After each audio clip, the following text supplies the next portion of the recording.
Hello friends, तुमचं स्वागत आहे आजच्या एका नवीन व्हिडिओमध्ये. तर आज आपण बनवणार आहोत अळूवड्याची रस्सा भाजी. तर आपण अळूच्या पानांपासून येत ना बऱ्याचपैकी म्हणजे कसे अळूच्या पानांची भजी करतो, वड्या बनवतो.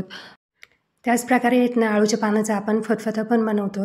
तर आज आपण अशी म्हणजे अळूच्या वड्या जे बनवणार आहेत ना त्याची आपण रस्सा भाजी करणार आहेत.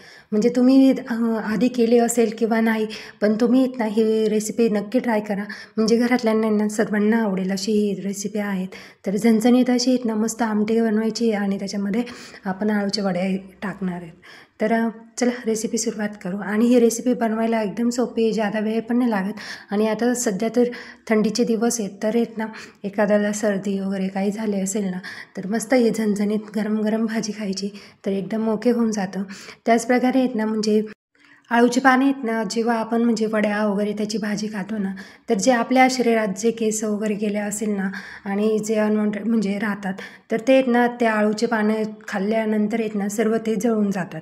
तर इथे बघू शकतात मी एकदम आहेत ना फ्रेश अशी आहेत ना अळूची पानं घेतली.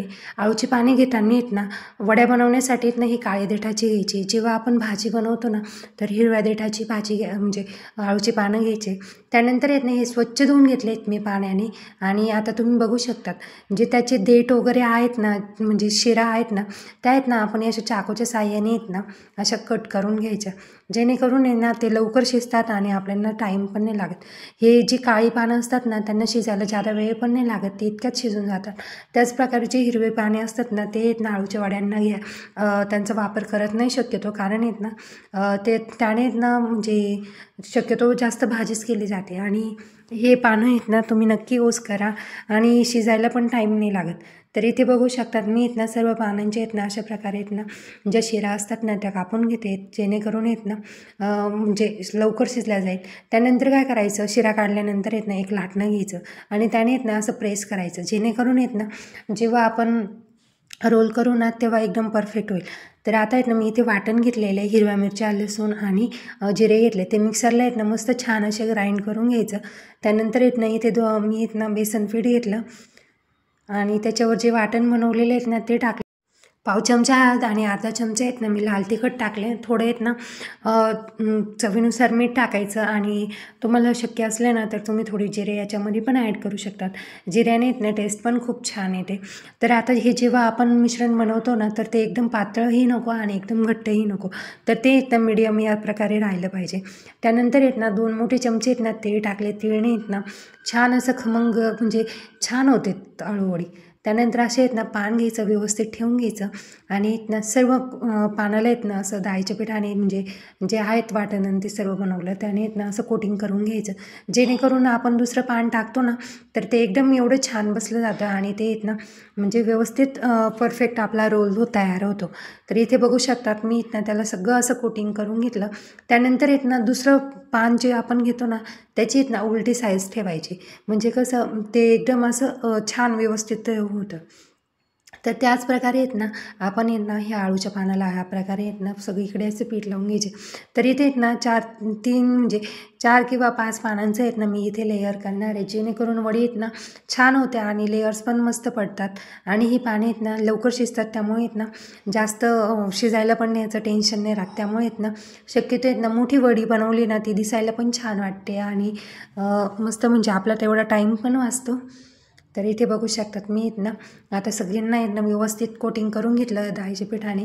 त्यानंतर आहेत ना ह्या 2 कडाच्या साईड आहेत ना अशा पॅक करून घ्यायच्या, जेणेकरून आहेत ना आपला रोल एकदम परफेक्ट होईल. असं थोडं बेसन पीठ लावायचं, म्हणजे आहेत ना ते कसं व्यवस्थित एकदम परफेक्ट बसलं जातं. त्यानंतर काय करायचं माहिती का, सगळीकडे असं बेसन पीठ लावून घेतलं ना असा रोल करून घ्यायचा, जेणेकरून आहेत ना म्हणजे तो असा व्यवस्थित बाइंडिंग झाला पाहिजे. तर इथे बघू शकता तो छान प्रकारे असं झालं. आणि जे असे पानं निघलेले असतात ना तर त्याला आहेत ना थोडं बेसन पीठ टाकायचं, लावून घ्यायचं असं आणि कोट करून घ्यायचं आणि ते मस्त मग ते बरोबर सेट होऊन जातं. तर इथे बघू शकतात मी आहेत ना आता ही चाळणी घेतली, त्याला आहेत ना थोडं तेल लावायचं, जेणेकरून आपण जेव्हा आहेत ना अळूच्या वड्या म्हणजे ते ठेवतो ना ते खाली चिटकत नाही. याच प्रकारे मी बाकीचे आहेत ना अळूच्या पानांच्या वड्या म्हणजे ते रोल बनवून घेतले. त्यानंतर गॅसवर आहेत ना असं पाणी ठेवायचं, म्हणजे आपल्याला ते वाफून घ्यायचे आहेत ना, त्यामुळे असं पाणी ठेवून व्यवस्थित हे करायचं छान प्रकारे. तर इथे आहेत ना मी 5 ते 6 मिनिट आहेत ना मोठ्या फ्लेमवर आहेत ना मस्त आहेत ना यांना शिजवून घेतलं आहे. तर तुम्ही बघू शकता शिजल्यानंतर ते असे झालेले आहेत. मग त्याचे आपण आहेत ना असे छान छान आहेत ना मस्त एक सारख्या आकाराच्या वड्या तयार करून घ्यायच्या.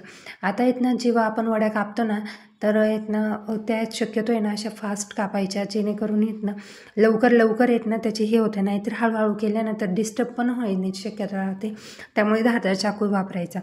तर आता आहेत ना आपण ज्या वड्या केल्या आहेत ना त्या तळणार नाहीत, तर तेलामध्येच फ्राय करून घेणार आहेत. हे बघा आता मी इथे थोडं तेल टाकले आणि ते आता मस्त आहेत ना त्यावर कुरकुरीत एकदम असे म्हणजे खमंग भाजून घ्यायचे आहेत, जेणेकरून येत ना आपण जेव्हा तो भाजीचा रस्सा बनवतो ना त्याच्यामध्ये खायला येत नाही एकदम त्याचं म्हणजे येत ना क्रंचनेस वगैरे येत मस्त वाटेल. तर इथे बघू शकतात एका साईडनी मस्त फ्राय झाले. आता मी येत ना त्यांना असं पलटी करून घेते, जेणेकरून येत ना दोन्ही साईडनी ना व्यवस्थित फ्राय करा. तर इथे येत ना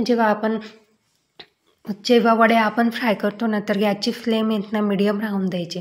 जर जास्त फ्लेम राहिली ना त्या करपल्या जातात आणि व्यवस्थित येत ना आतमध्येपर्यंत येत ना छान असे क्रिस्पी होत नाही. तर येत ना असं म्हणजे त्यावर तुम्ही करून बघा एकदम छान होतात आणि येत ना मस्त कुरकुरीत होऊन जातात. तर इथे बघू शकतात आपल्या आहेत ना आळूच्या वड्या फायनली रेडी झाल्या आहेत.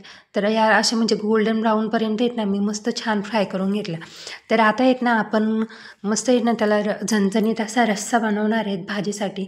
तर इथे येत ना मी एक मोठा कांदा आहेत ना तो चिरून घेतला आणि त्याला येत ना मस्त ब्राऊन रंगापर्यंत येत ना छान असं परतून घेतलं. त्यानंतर येत ना खोबरं पण घेतलं थोडंसं, ते पण छान ब्राऊन कलरवर येत ना परतून घ्यायचं. थोडं अद्रक आणि लसणाच्या आहेत ना काही पाकळ्या घ्यायच्या, जेणेकरून येत ना भाजीची टेस्ट आहे ना एकदम छान लागते.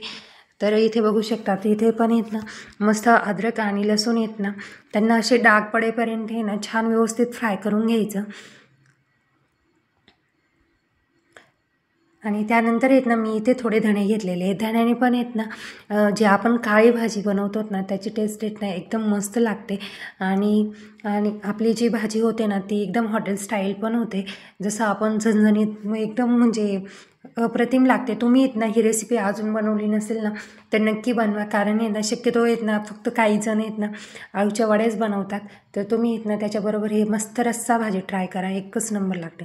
तर हे येत ना सगळं मिक्सरच्या भांड्यात टाकलं आणि एकदम येत ना त्याची फाईन पेस्ट करून घेतली. तर येत ना जाड नाही ठेवायचं, असं बारीकच राहून द्यायचं. त्यानंतर येत ना गॅसवर मी कढई ठेवली, त्याच्यामध्ये तेल टाकायचं आणि मस्त तेजपान आणि थोडा येत ना कढीपत्ता टाकला. त्यानंतर थोडे जिरे टाकायचे आणि जे वाटण आपण केलेलं होतं ना काळ्या मसाल्याचं तर येत ना ते छान येत ना असं परतून द्यायचं. जेवढं आपलं येत ना वाटण एकदम परफेक्ट येत ना परतल्या जाईल ना तर तेवढे येत ना आपली भाजीची टेस्ट पण येत ना खूप छान येते. त्याच्यामध्ये येत ना जो कच्चापण असतो ना तर ते सगळं निघून जातो आणि एकदम खमंग भाजी लागते मग. तर इथे बघू शकतात मी येत ना छान असं येत ना परतून घेतला. कडेने जोपर्यंत तेल सुटत नाही ना तोपर्यंत परतून घ्यायचं. त्यानंतर येते ते मी हळद टाकली पाव चमचा येत ना लाल तिखट, काळा मसाला, धने पावडर टाकली आणि छान असं येत ना एकदा व्यवस्थित मस्त फ्राय करून मिक्स करून घ्यायचं. आता येत ना मी इथे थोडं गरम पाणी टाकले आहेत, म्हणजे मसाले येत ना करपू नये म्हणून टाकत असते मी इथे. तर बघू शकतात आपले आहेत ना मस्त छान असं येत ना आता मसाले व्यवस्थित मिक्स झाले आणि सर्व येत ना एकसारखे येत ना सगळ्या त्या मिश्रणात व्यवस्थित हे झाले. आता जेव्हा आपण भाजीमध्ये पाणी ॲड करतो मसाल्यामध्ये तेव्हा आहे ना शक्यतो येत ना गरम पाणी टाकायचं, जेणेकरून येत ना आपल्या जी भाजीची टेस्ट आहे ना मेंटेन राहते.